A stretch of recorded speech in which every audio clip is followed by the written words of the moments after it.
Nature, finding the beauty in nature. Anything else that kind of was in all three of them? What? Mr. Keating was transcendental.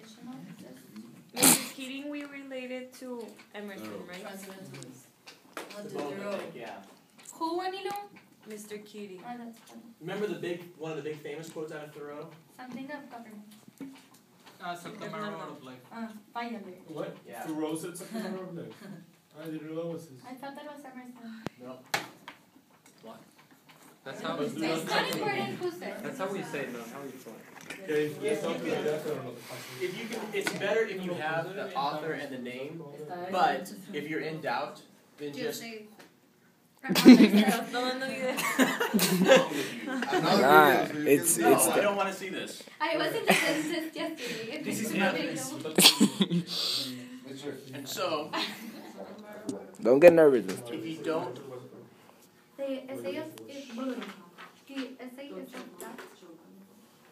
one of the essays could be. You don't give us prompts. I give you, dude. I'm not going to answer questions on the study guide if you haven't looked at the study guide yet. All right, you look at the study guide and come to me with questions. I'll be happy to answer. But if you're going to ask, what's on the study guide? La intensa. You haven't looked at the study guide, then it's not going to happen. My argument's valid? Invalidated. Now. That is a vocabulary word or what? Because he's La Diego. To answer Federica's question, if you don't remember who said what, then maybe just use the quote, and which is great. Using quotes is powerful, especially the aphoristic quotes. Then go ahead and say one of the transcendentalists. Right? Some of you know it pretty well. Some of you can remember who said what. Great. That'll be more powerful for you. But when in doubt, get a little bit more vague. If we're not 100% sure, is it fair to just say one of each transcendentalists and to try and guess? Obviously. Because then you just. I believe if Bernie rewinds that, I just said the exact same thing that you just asked. No, but I know that you said it. Okay. No, really. How did I misinterpret that? My question was that I know you can put one of the transcendentalists, but like if we are almost sure, but we think like we're not so sure, will you take off points if we get it wrong? If you get it wrong, Is it better to guess? you'll get some point. It's not like you're going to blow the whole thing, but I'll be like, okay, this person's a little bit confused. This is a minus answer instead of an A answer. All right. About section 3. Short story, short answer.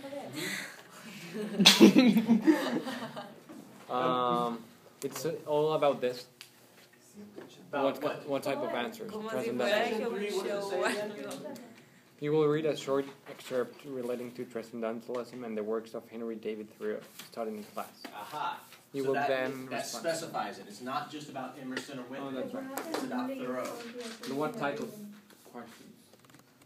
Questions, you're going to read a passage, and then it'll be asking you questions about that passage, linking it to transcendentalism.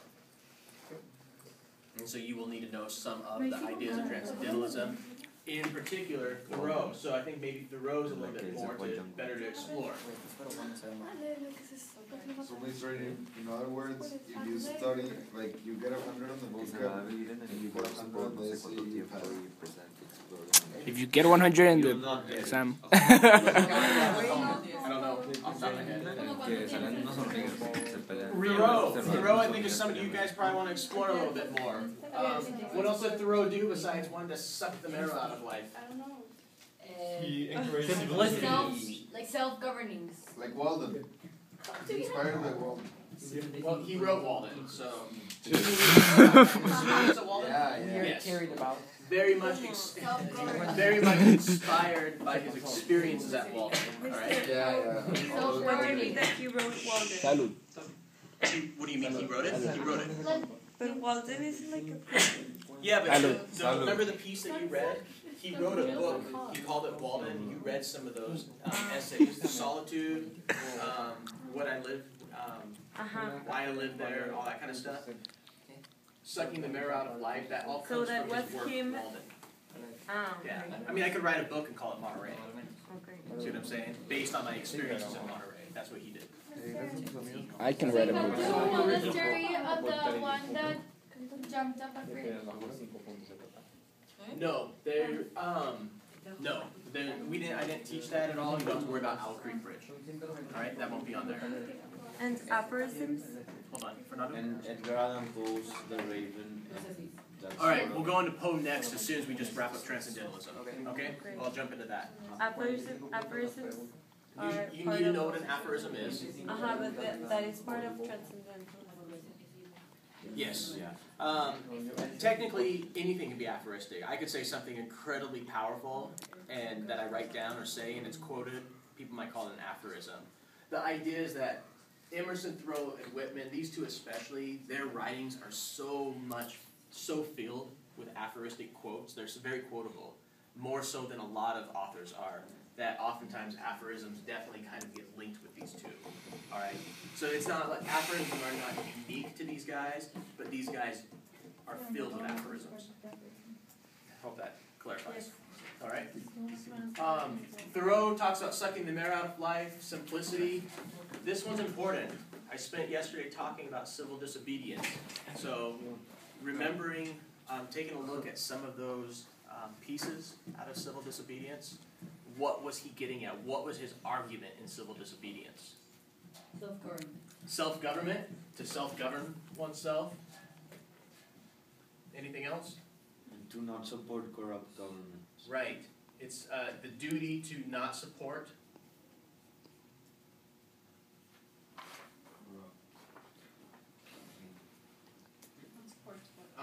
To a government, basically moral issues that you don't believe in. What do all men have a right to do? The right to.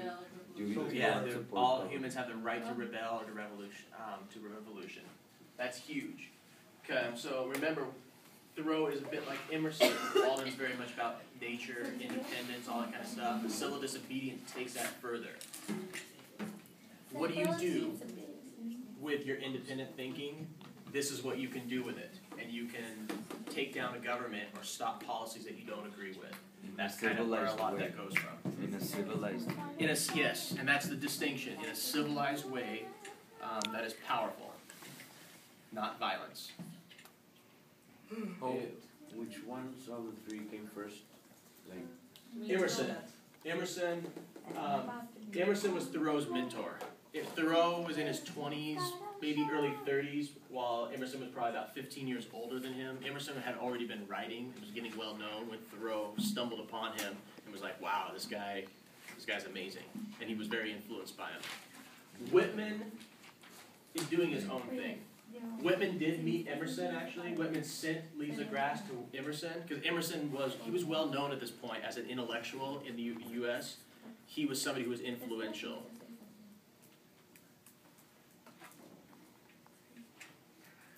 And so, Emerson sent his book of poetry Whitman sent Leaves of Grass, the first edition, to Emerson, 1855.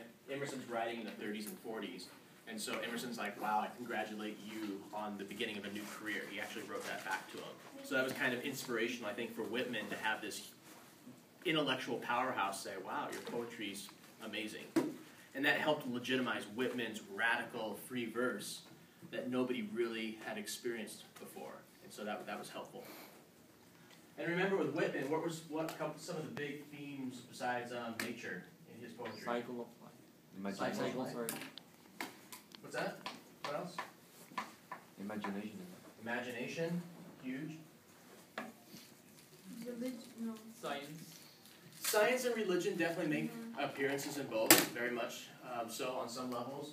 But I would say it's definitely always tempered by imagination and wonder.